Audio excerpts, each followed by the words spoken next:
I'm not sure I can rap, but we might try something at the very end. We'll see if we can get the pigeon to do a little rapping. Anyway, it's after lunch. The rap sort of freshened us up. We want to tell you, Stephanie Duick, Kenny Rohrbach, we're from Brooklyn, and we created an app that launched 3 months ago called Learn with Homer. We've talked a lot about the joy of learning, and I think there's been a lot of really interesting discussion about it. It's really what led us to create Homer. I was the senior advisor of the Common Core literacy standards for the country, and one of the things I realized was what we call the death by 1,000 paper cuts of early learning, and learning to read is one of the single most important things a child needs to do. So we created a fully sequential end-to-end so that we assume a child has no reading ability at all. We assume they come into this with no experience, and we want to invite them very slowly into this idea of reading so that there's no pressure, no stress, no black and white workbooks, no word walls. And Kenny's learning how to read as well, which is fantastic. So we very sequentially introduce them to all of what are called the phonemes in the English language. And and so on. Exactly, and it's very game-based, so there are about 10 lessons per level, 22 levels in the entire pre-K to kindergarten. And we focus on things, so they're learning, but they don't really know they're learning, and so that's the beautiful part of this, which is for children who are possibly reluctant or nervous learners, they're learning how to read, they're isolating the sounds, the beginning, the middle, the ending sounds, and they're playing games along the way. We're 3 months into it, and we're already getting feedback from families who have started from the beginning and starting to see that their child are just starting to learn to read. So it's 22 levels in all. We will have also, we'll have decodable readers, which we've just launched with, which is a child's first experience actually reading their first story. It is, I don't know this word. Kenny's I'll going to tap read it for us. The first nap is reading for us. Raw. Now I'm ready to slide and record. It is raw.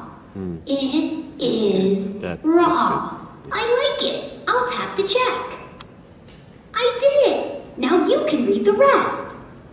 Practice the Nip, nap, and rob. Nip, nap, and rob. So they start to narrate their own stories, and they build up a collection of their own narrated stories. Why is that important? This is learning to read. If you don't know a word, a very tap the word for help. private activity for many children. It's very difficult to do in large group discussions, and what happens is they lose their confidence. So our entire objective is to hold their hand through this process early on, so that they never for one moment feel like when they enter a situation when they're asked to read that they don't have the toolkit to be able to decode, to encode, to blend their words together and become a fluent reader. We also mix a lot of classic literature and folk music. We think music's a really important part of a young child's experience. This is Jenny Jenkins. It's highly addictive, so I should put big warning signs all over it. We've had so many families say we now all sing Jenny Jenkins at dinner time. So Discover the World is for us, I don't know if you know E.D. Hirsch, but he's done, I think he's done a lot of work for the education sector on what it means to build general knowledge and how children absorb information, how they create a vocabulary base, and how important it is for little kids to hear and immerse themselves in language before they can read.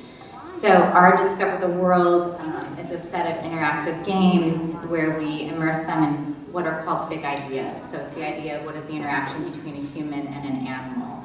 Everything is written with the very scaffolded, big, essential questions behind it. What we are finding from our first 3 months, and it's early still, but we're finding that children are taking what they've learned into their play. So we've now, in our surveys, we're now hearing back from families that they'll walk by their child's room and they'll hear their son lining up their stuffed toys saying, you're a mammal, you're a reptile, you're the predator, you're the prey. So for us, that's one of the, let's just actually have a couple seconds left. That's one of the most important. Tap the green button to record. Tap What was the most important thing you learned about endangered animals? Okay, let's go to the clubhouse. So we have over 1,000 prompts for children to extend their learning. So they're little recordings, little drawings. This is actually my own daughter's. I apologize. They end up using this. They have recordings and prompts over 1,000. They collect them on board, and it can be shared with family and friends. So there's a social element to it.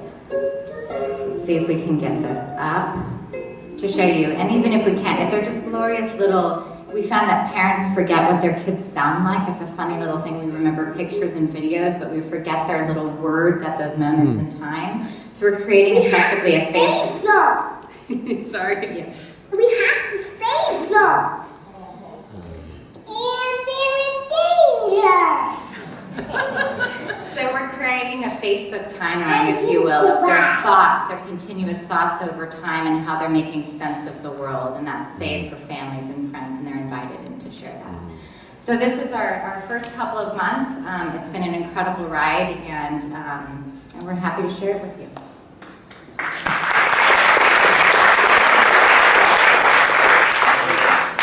So I'm going to do the same thing. Why don't you guys move up front here with the microphone, and then we'll switch to the next demo.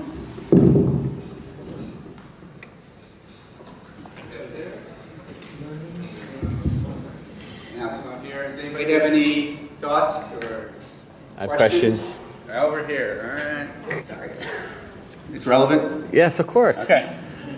Thank you very much. I forgot the wrap, sorry. I'm just curious. Oh, that's fine. You don't have to rap. But I love it. That was great before. The relevant part? So are you saving those audio sounds on board? Are you storing them Yeah. in a back-end database? We are. I mean, we were using Parse, and have over 2 million audios and drawings in the first 2.5 months. So we're seeing a child creating something about once every 2 to 3 seconds around the world. So it's blowing up our database to be perfectly honest. So is there- Buy a lot more stories. Is there some kind of parent sign-in to allow They that? can start to see the timeline of all of the recordings. And we're starting to ask similar questions over time so that they can see how their response changes. Thank you. Any other comments? Just wondering about COPA. I mean, how do you get around that data storage? How do you get around the data storage issue? Is it just through parent checking It's terms parents, and conditions? exactly. I mean, there's no other way to do it at this point, other than to have them. How much integrate with. how much of the app can the kid use before before they get a parent engaged essentially? So because we collect the information from the very beginning, we have a gate early. It has not, in the very first month we released, we saw a deterrence, but since we changed the language, we have seen people moving right through. And we make it fast, we don't want. And the key is we're not sharing. COPPA is a little more relaxed if you are not sharing the information with anyone. So there is. It is. I went to a conference. You still have to get the parents to agree to the terms of use and all of that, but it's actually to the point of if you're actually sharing it with anyone, you just can't. Not that we would want to share it. We really want this to be a tool for parents to be able to see their kids' stuff and really remember what their children are creating. And lasers? You like lasers? Yeah. All right, so I want to get lasers. You want to frame it, or you want just test or magic? Straight up test or magic. You got a leaning this time. Definitely trending stronger. I'm seeing very strong 8. 8.57. Ooh, yeah, I would agree. Great, thank you.